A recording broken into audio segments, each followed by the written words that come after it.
دا چې په ننګرهار کې د کوکنارو کرکیله صفر شوي نو د دې ولایت کرنې اوبو لګولو او مالداري ریاست د مطبوعاتو مسؤل اجمل سبحاني وایي ننګرهار کې د کوکنارو بدیل برخه کې بزګرانو ته سلګونه جریبه د ستروسو بڼونه جوړ کړي. په ننګرهار کې بیلابیلو ولسوالیو کې شپږ سوه دوه دېرش جریبه د ستروسو او ګیلاسو باغونه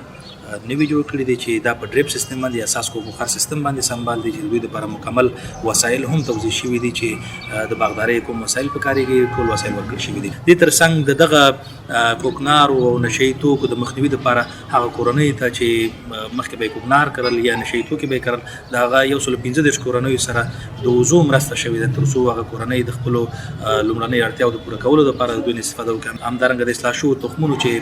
د سبزیجاتو غلجاتو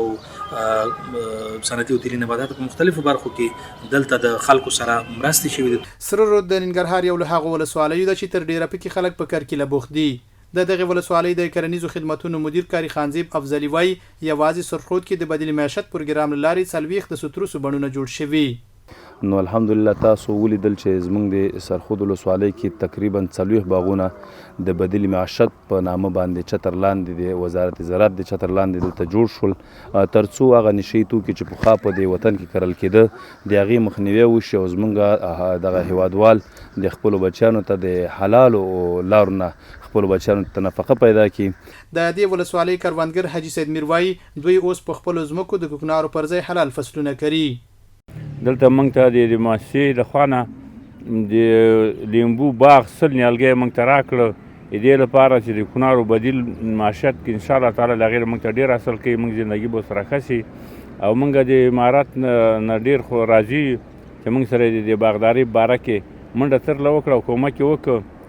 د کوکنارو بدیل کې چې هغه کوکنارو کوم حاصل کول هغې به انشاءالله باغداري د